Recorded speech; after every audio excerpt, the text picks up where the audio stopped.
Hello everybody and welcome back to Kerbal Space Program, where we are currently working on getting our Soyuz docked up to Salyut-3.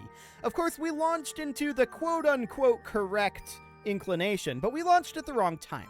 So we need to do a pretty hefty inclination change here, and we're definitely going to be pulling that off here about 1,000 meters per second, almost a kilometer per second here.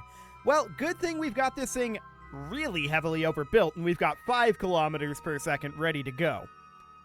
It's a lot.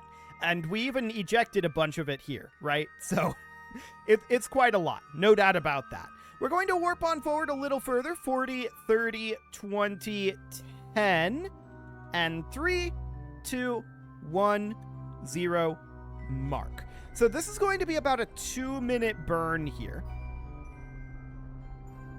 And we're going to physics warp this burn. How is that compression? It's not too bad. Okay, I think it's acceptable for now. So that looks good. Our inclination is, of course, starting to line up a little bit better with what we want it to be. Our current periapsis is within the atmosphere. We'll have to keep track of that. Okay, now it's no longer within the atmosphere. That is good. So no problem whatsoever there. Let's hop on out of here and get this last little bit of burn going here. About 4 meters per second to go. Excellent.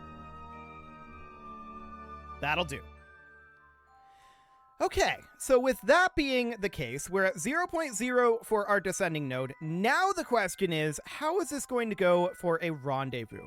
What do we got? How many phasing orbits are we going to need? Yikes. Okay, we're going to need some phasing orbits. I'm not shocked about that, but we're definitely going to need a few phasing orbits here. Maybe one less? Or I guess one fewer would be the right term.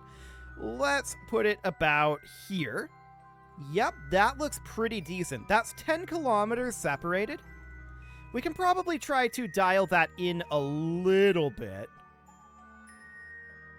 9 kilometers. Interesting. I mean, we can definitely get some... We can definitely do some corrective burns. That's close enough. So let's get lined up to this node. That is mission number 1 here. We'll get aligned to the node. And 58.7 meters per second here. We'll have to do some corrections. No doubt about that. And then we'll ditch this kind of on the way in, I think. Actually, maybe we should ditch this now. Because if we ditch this on the way in, if we're too good with our corrective burns, this could impact the station, and that would not be good. That would not be good at all. Yeah, let's ditch this right now. And we're just going to go with our Soyuz spacecraft from here. This is a minuscule amount of delta V, right? It'll be fine. No real concerns there. So let's warp on forward here, and we're just going to do a couple of orbits here. There we go. We've got about 1 minute now until our burn. Gotcha. Just orienting myself a bit here. 40 seconds, 30, 20, 10, and mark. Okay, so off we go to rendezvous. Approximately. This is a very approximate rendezvous, and so this will be fine. Beautiful. So that is going to be 10.4 kilometers. That's understood. For now, we're going to warp to about here, and then we'll do some corrective burning. We're definitely going to want to dial that in a little bit. We can see that this has drifted off quite a lot. Yes. Okay, so I'm going to go towards the prograde marker. So we're going to be increasing our speed towards the target, and we're going to burn approximately here. I want to be on Kilrot. We're going to burn approximately here, and just pull this node right on over. There we go. So we're shut down now, and we can see we are currently... Oh, there's some debris right there. We're currently about 13 kilometers away. And we're now going to be 2.3 kilometers away. We'll need a second change burn here, or rather a correction burn. So we'll definitely do that on the retrograde side at this point. We're still moving in at about 108 meters per second here. So we're going to need to push this node onto the retrograde marker. Or rather, push this node onto the anti-target marker. So let's get that correction going here.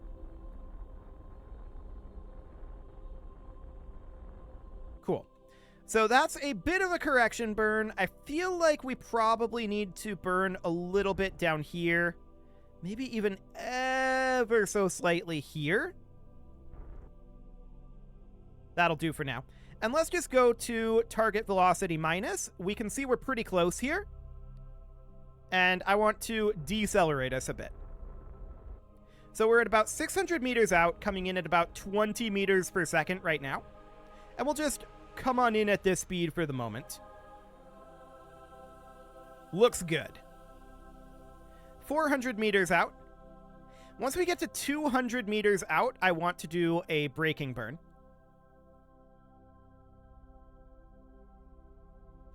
About now. And we'll bring this down to about 5 meters per second. Cool. Okay, so we're wanting to dock up on, I believe, this side over here, right? So we're going to need to get our velocity down to about 0. This here is a Clampatron. We need to dock at the Clampatron Junior, which is on this side. We could orbit the station or just rotate the station, but let's avoid doing that for now. Let's just kill our relative velocity. There we go. And I want to burn... We need to do this by, like, dead reckoning here, right? So I want to burn approximately... Not quite this direction. I want to burn... Definitely not this way. About... This isn't quite getting me the directionality that I want. As usual, we're kind of reversed from where I want to be at. Would this change anything if I were to do this? Okay, now that's kind of almost worse, except we're getting a kind of decent angle here. Yes, I like this. So we're going to accelerate here up to about 3 meters per second. Okay, that was a little much. Let's switch around to relative velocity minus and hope that we don't collide with anything here. There we go. And let's bring this right on down. Beautiful. That'll do. Kill rot. Let's point at target. And we can see here our angling isn't perfect, right? So I want to go to kill rot, and I want to bring this down a little bit to be about here. There we go. Let's switch over to relative velocity minus. Cool. And we're getting into position here. Let's kill this velocity. We're in a much better position now. Let's point at target. It's not a perfect angle, but as far as dead reckoning goes, it's pretty good. Let's rotate to align our solar panels here. About like so. Ish. And let's head in at like 0.3 meters per second would do just fine. Adjusting our heading a little bit here. There we go. We're definitely not at a perfect angle, but docking forces will handle it once we get in close enough. So we're moving in at 0.3 meters per second right now. It's definitely not very speedy, but that's okay. And this looks reasonably fine. Reasonably fine-ish, anyway. Yeah, docking forces are definitely about to take over here. Checking solar panel alignment. Looks good. And there's docking forces. We're going to need the docking forces to rotate this or rotate us to this. Well, we'll rotate ourselves. So let's just get this angling a little bit better. We definitely came in at a bad angle there, but perfect. There we go. We are docked. So that is absolutely fine. We are now docked to Salyut-3 here. And now what I want to do is I want to send up a second Soyuz simultaneously. We want to have both of those here, but we're going to have to use this Clampotron docking port, right? So let's head on back to the Space Center and let's modify our Soyuz slightly to use the large docking port. Wonder how that's going to go, like visually. It's going to be interesting. Maybe we'll just put on an adapter.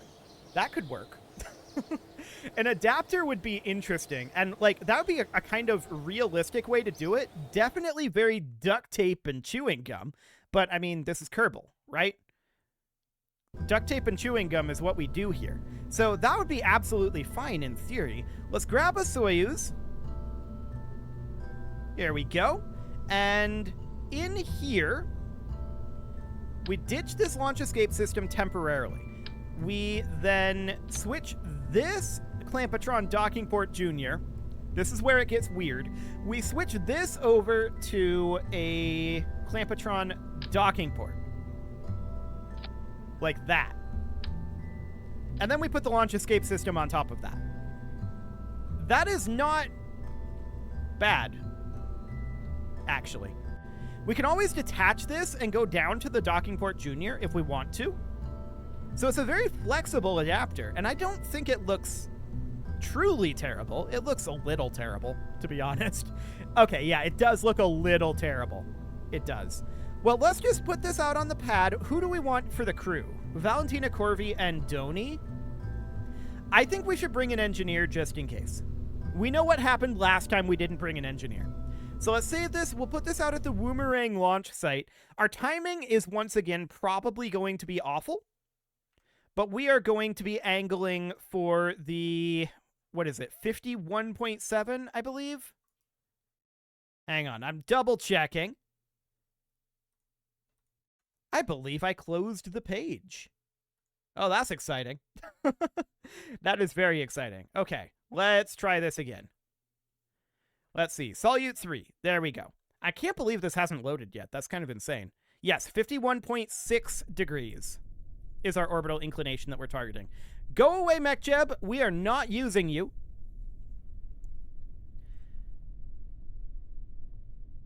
Okay, the frame rate is really low all of a sudden. I might have to restart the game. I'm going to quick save here, and let's hop out of here. I'm going to restart the game quick. I'll be right back. Okay, so here we are with the game restarted. It feels a little smoother, maybe. Let's get out of here. Hopefully that will, I mean, there's a lot of details at the Woomerang launch site, right? So that probably has something to do with it. But let's just get out of here, and that'll be great. Fantastic. So up we go. We are, of course, just going to be on kill rot here until we go down around here-ish. We're going to do about the same launch profile, even though I know for a fact our timing is almost certainly wrong. We can check to see. Yes, our timing is definitely going to be wrong. So in that regard, then, it doesn't really matter what inclination we launch into, because our timing is going to be significantly off. So I'm actually just going to go down the 90-degree marker. It's going to be kind of weird, but we'll find out what happens if we do that. So down the 90-degree marker we'll go. We'll have plenty of delta V to get to the station no matter what. I'm not concerned about that whatsoever. What we would want to do is we would want to wait to do this launch until this inclination lined up approximately with the Woomerang launch site, so that way we would be approximately at the right inclination. That would be the quote-unquote correct way to do that. But since when have we done things the correct way? We're definitely not doing that right now, that's for sure. So up we go, and we're just going to throw extra delta V at it since we've got the delta V anyway, right? And we're going to just throw it away. So let's head on over towards the horizon here. Okay, I mean, our heading is drifting downwards here. That's not necessarily ideal. We want to go over to, like, horizontal velocity up. So let's just tell MechJeb, give us horizontal velocity at this point. And we're definitely seeing some bending picking up here. Okay. Just kill this rotation, please.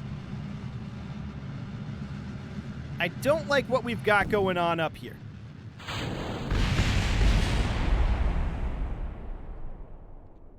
Well. That went poorly. That went very poorly. We're going to have to try this one again. So what we're going to do here is we're going to do our abort stage. So we're going to... and I don't have this actually set up as an abort stage. We need to deploy this. We need to decouple here. We need to fire this guy to pull us apart. And then we would decouple that. And now we don't actually care about any of this necessarily. We'll try to recover what we can here, because at this point, what we need is to just get these parachutes out, right? So that's a launch failure. No doubt about that. We want to be in orbital retrograde. Okay. So launch failure, we're going to go up to about 50 kilometers. We should actually probably disarm these, and we'll redo that a little later on. So I want these to be here. And we could turn on this engine, really. We could activate this. Just to try to keep our speed a little bit more under control. We are going to land in the water here. This is fine. And let's bring this right on down. We've got lots of delta V in this engine, right? So that's not a surprise. Not that this engine has enough thrust to weight to actually allow us to land on it, although it's really close. Now that I look at it. Okay, I guess that chute is still deploying. Sure. I guess I only disarmed 2 of them. Let's get the other 2 out here. The chutes have this under control. We'll go to smart ASS being off, and downward we go. So that was a launch failure, and that was the same decoupling issue that we had on the last flight. So we also noticed the wiggling that started up, right? And what this indicates to me is that we need to just not gravity turn until we have our, or at least be sitting at prograde when we have our side boosters decouple. That's what that indicates to me. So that's fine. That's not a big deal. We can definitely do that. And we're completely okay with this. We are going to have a nice splash down here. No problem whatsoever. Cool. So we'll just recover this vessel, and we'll try this again. So we'll put this out at the Woomerang launch site again, and the core issue there was our tanks collided, right? And the reason that they collided was twofold. Reason number 1 was because we were in a slightly aerodynamically awkward position. We weren't at prograde when the decoupling happened. So we probably want to be at prograde when the decoupling happens. That's problem number 1. Problem number 2 is we had the wiggling going on, right? And that caused them to kind of bounce together. That's a problem. There is a very simple solution to it, though. And we'll implement that here. There's actually a couple of them. The quote-unquote correct one would be to just stick to prograde until such a time as that decouple happens. The less correct option would just be go straight up until decouple and then go straight to the horizon. I don't think I like that option necessarily. Let's put this out at the Woomerang launch site. Let's load this up, and since this loading takes a bit, I'll be back in just a moment. Okay, so here we are, fully loaded up. Get out of here, MechJeb. We do not need you. We've got some frame rate issues again, but it seems to clear up after we take off. So let's just go straight up here. I want to put this into orbital mode so that we can see prograde here. That'll be fine.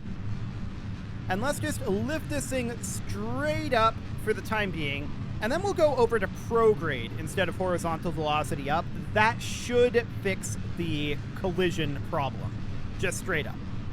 So that'll be fine.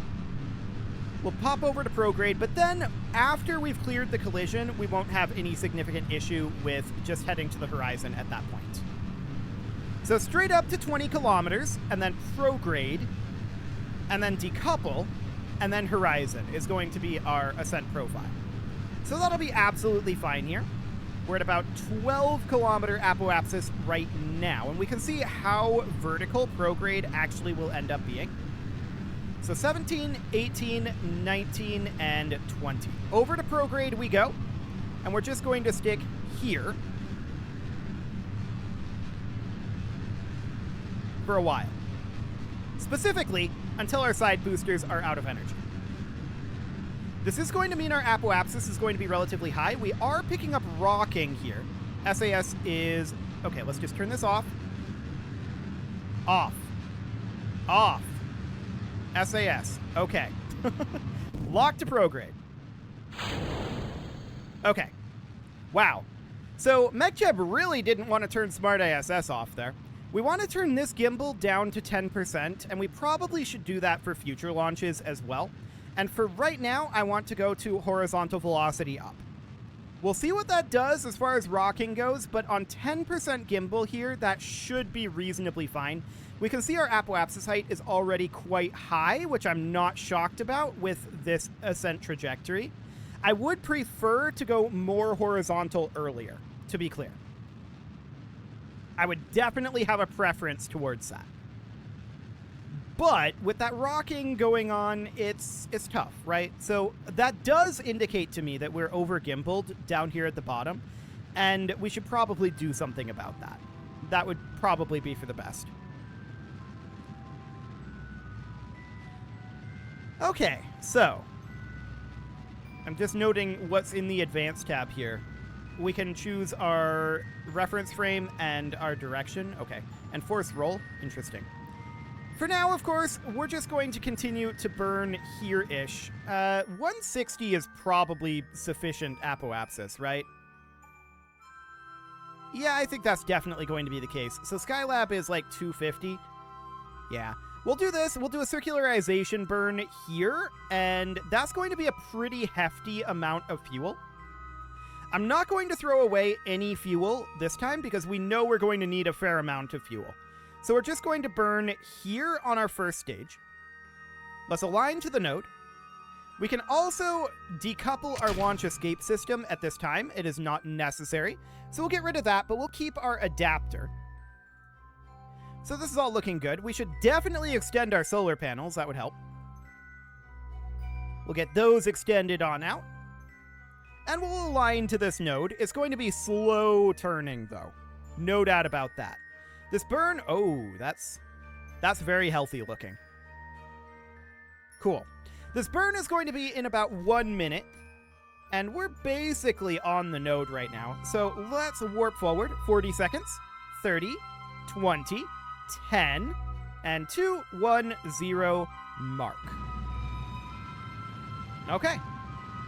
So we're going to burn our way on through here. This is not quite going to fully burn out this stage. I want to keep as much fuel as possible this time, just to see how much spare fuel we really have. That'll be interesting, actually. The answer will be a lot. We'll have a lot of spare fuel. We can see here we've got 6,000 delta V. Of course, it'll be down another 500 once we properly get into orbit. Due to that ascent trajectory, we didn't have a lot of horizontal speed, but that's fine. Okay, about 100 meters per second to go. 50. And let's just get this last little bit. It really doesn't matter, though. This orbit is fine. So, let's go ahead and select our station. So, Salyut-3 will set as target. And, of course, ascending and descending nodes are going to be really far off. 90 degrees? Okay. That's fine. We can definitely come down over here. Add a maneuver. Not quite there. I think more like here. And this is going to be a pretty hefty burn. No doubt about that. We're going to have to toss some retrograde in. Yeah, this is definitely not a great burn here for us. Oh boy. Okay. So a little bit more on the radial here. We want to make sure that we're relatively even here. What would this look like if we went for... That's actually an interesting timing. Noted. So we would need to go this way a little bit. Push this out ever so slightly, like so. And then if we tossed in a little bit of radial... radial isn't great here. It's a big separation, no doubt about that. What if we waited in orbit? We need to wait a number of orbits, and it just doesn't end up working.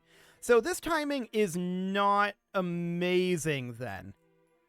It's a lot of delta V to get there, and we really do need to reduce the orbits here. The button was not interactive, so we're going to do something like this. So to that end, I do think that we're going to need to bring this down, and we would want to burn a little bit prograde here. Still 1.2, huh? Okay, so we need to go retrograde here. About here. There we go. And then we can do a burn to determine when we want to actually do our rendezvous after that. So it would be something along the lines of this. About 3,000 delta V. It's a lot of delta V. Like I said, this is not the time to launch. We just have this so overbuilt that it'll do. So yeah, when we're in this sort of an inclination, launch timing is a lot more important than when we're launching just equatorially. There's no doubt about that. Let's get into position for this burn. It's going to be a pretty long burn, though. No doubt about that. Let's bring this right on around. Why are you not going to the actual node here? Seems kind of strange. Okay, now it's going to the node. Perfect. So we've got about 2 minutes there, but it is time to put a cut in here. So I'm going to go ahead and do that. And next episode, we're going to do this incredibly long burn to get this thing into a correct inclination. To be honest, it probably would be cheaper to launch it equatorially and then change it. But here we are. You can leave your offerings to the engagement gods in the form of likes, comments, subscribes, and bell ringings, and a very special thank you to all of the channel members for making this video possible, including ALS Gamer, Shadow Wolf, Andy McGar, Spartan News, Nick Smarty, Dimitri H, Punching the Microphone, Soccerman12 UK, Kentogan, and all the rest. And of course, you. Thank you for watching. If you'd like to support the channel, you can click the join button down below the video, and as always, I will see you all next time.